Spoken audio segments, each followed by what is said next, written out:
The U.S. Sovereign Wealth Fund is a great idea. Okay, let's talk about that. This is a big topic for today.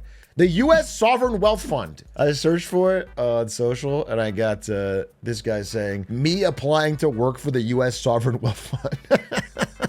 Breaking news for today. This charges your Secretary of the Treasury to begin a process that will hopefully result in the creation of an American sovereign wealth fund. We're going to have a sovereign wealth fund, which we've never had.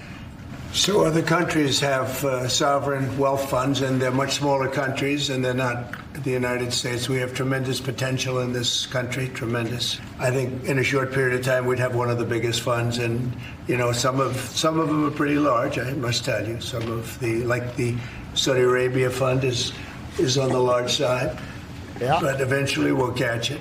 So what is a sovereign wealth fund? It's like a hedge fund, a collection of assets, a collection of stock, real estate, businesses, whatever, but it's owned by the government. The main countries, as he listed in that speech, that have sovereign wealth funds are generally smaller, resource-rich countries. So you'd say like Saudi Arabia and Norway are kind of the two big ones. They have the big sovereign wealth funds. How it works for them is they have excess profits from the sale of these resources, from oil or whatever, that exceeds government expenses, right? So they have a surplus. And rather than giving that surplus back to the people immediately or reducing taxes, to plan for the future, they save that surplus in a sovereign wealth fund. So this is oil.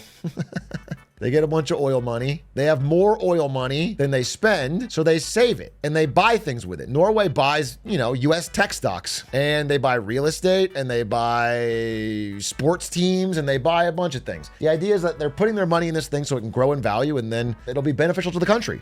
The Norwegian Sovereign Wealth Fund makes $222 billion in annual profit. They've just invested in growing things. I don't know how much that is per Norwegian, but it's high. It's nearly $2 trillion now.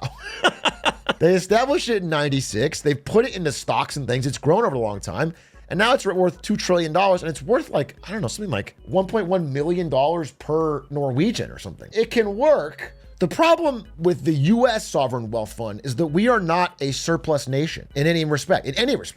We are a deficit nation. We never, ever have a surplus. So the only way to get money into a sovereign wealth fund is to take it from somewhere else, either by borrowing it, which is essentially, as a nation, we'd be, gambling on stocks with a credit card.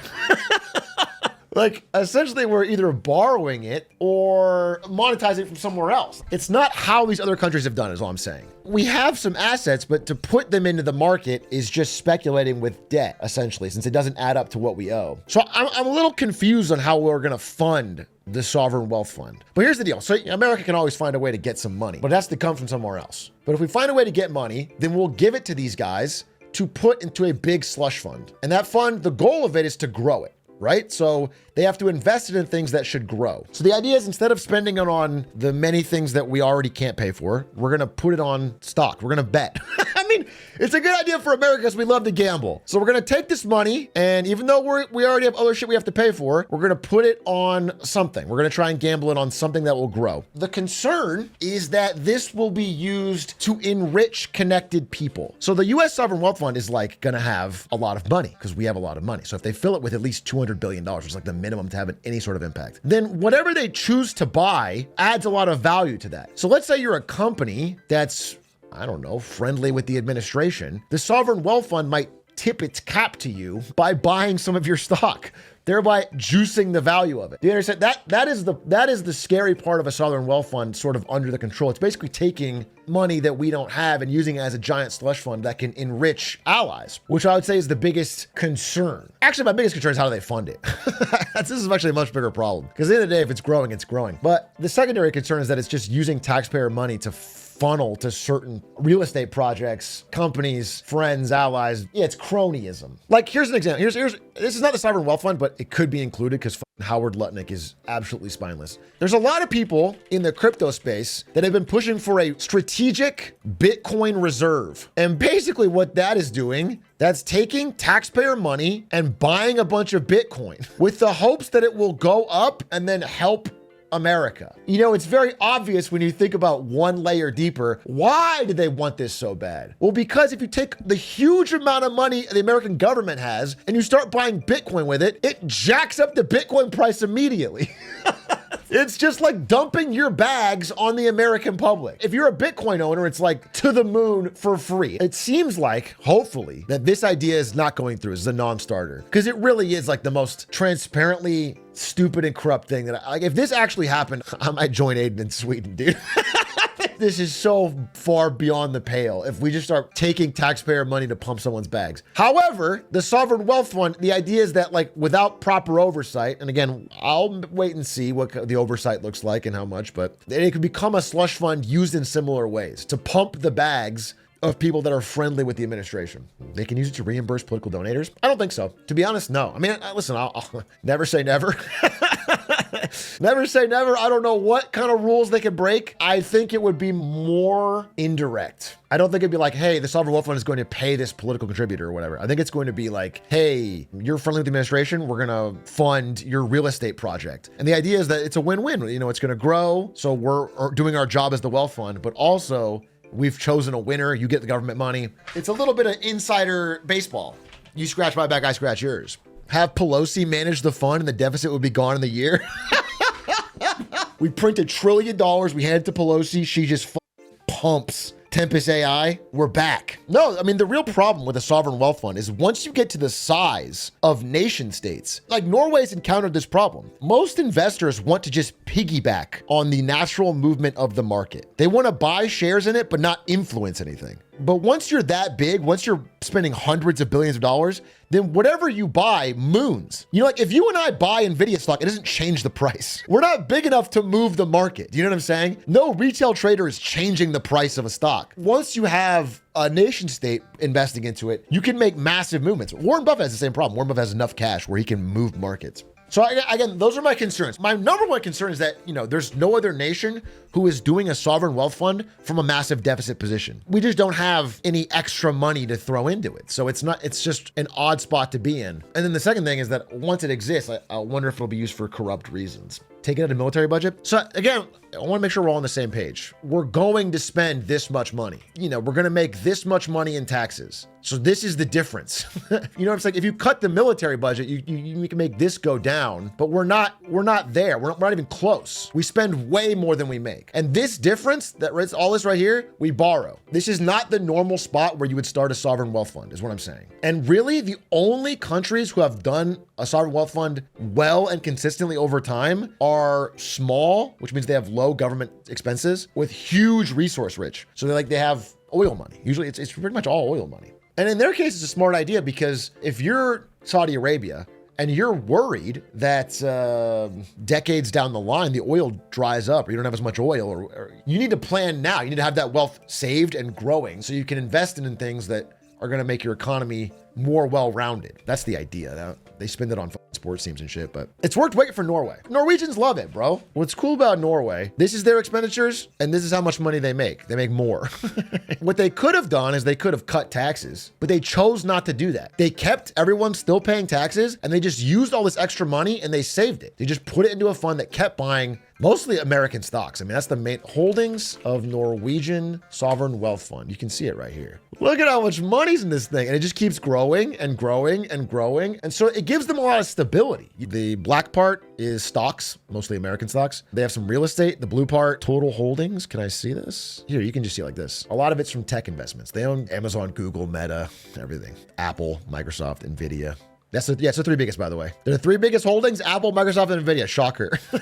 Again, them, like everybody, it's all balanced on this Mag 7. But it just is interesting to think of a world where America, without a surplus, is borrowing money to invest in American tech stocks. Does that mean they're picking winners? Like Norway can't set policy over Tesla or Google or Amazon. They're American companies, but American government can, and it's pumping them. What if the American Sovereign Wealth Fund owns a ton of Google, for example? Are they going to be more or less likely to like regulate or break up Google if they needed to? You know what I'm saying? I think it creates some weird conflicts. I will keep my eyes and ears open, but we'll see. It certainly isn't the biggest issue on my list. Those are just my concerns. That's why it's an odd thing to announce like it's going to fix problems because it just doesn't normally work from a deficit. I'm a big fan of A-Truck, but there's a lot of straw manning and bias in discussion. Arcratic, please speak your piece. What do you think I'm straw manning or biased against? Do you think a sovereign wealth fund is a good idea? Do you want to explain why? Because I don't think I am, to be honest. If anything, I'm kind of being overly fair. So it's interesting that you say I'm being deeply biased here. The U.S. can borrow at 4.5% and doesn't have to invest in equities. We can lend out at, say, 7% even on high-yield corporate bonds. What you're suggesting, Arcratic, is that we borrow money to gamble because high-yield corporate bonds is gambling. The reason they're high yield is because they're at a risk they fail. And you can do that with a deficit because it's a long-term investment, but now you're borrowing. So we're paying interest. So if it does fail, we're now owing the money. But I mean, do you understand? That's why under that logic, anyone who can borrow at 4.5% should be constantly borrowing at all times and throwing it at any investment that claims they can go above 4.5%. That's ludicrous. Check out Bond Block's high yield ETF or BlackRock's high yield portfolios. Yeah, you can check out the high yield crypto tokens too, bro. Do you understand it's not free money? Do you understand there's a risk? And now we're doing it with tax dollars. Bro, I think that's a little absurd. You're going to put it in BlackRock's high yield portfolio. That's what we're going to put in the American Sovereign Wealth Fund. I would disagree with you. I don't think that's biased. I think that's a horrendous idea, man. I think what you've proposed is putting catastrophic risk into the system and moral hazard. And that is why doing it with borrowing just doesn't make sense. Diversified across enough assets, the risk goes down. You're right. You're absolutely right.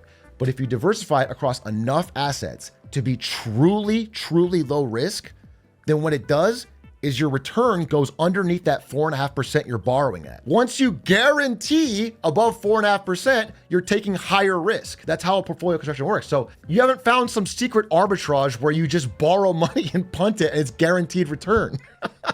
You could print, that'd be different, but then you're borrowing it from all of your citizens in form of inflation. What if the government buys T-bills? Wait, okay, so what you're suggesting, I want to draw this to make sure I'm fully understanding what you're suggesting for the Sovereign Wealth Fund, is that we don't have the money, we're in deficit. So we borrow money by issuing IOUs and promising 4.5% return. Then we take that money and we buy our own IOUs that give 4.5% return. An infinite money glitch. Isn't that quantitative easing? No, quantitative easing skips this step. We just print the money. Quantitative just prints the money and buys the IOUs. Borrowing it first means you have to pay it back. This is like when Sam Bankman-Fried was explaining crypto yield on that Mad Money podcast or whatever, on the Bloomberg podcast. Imagine a box where you put money in and yield comes out. Odd lots.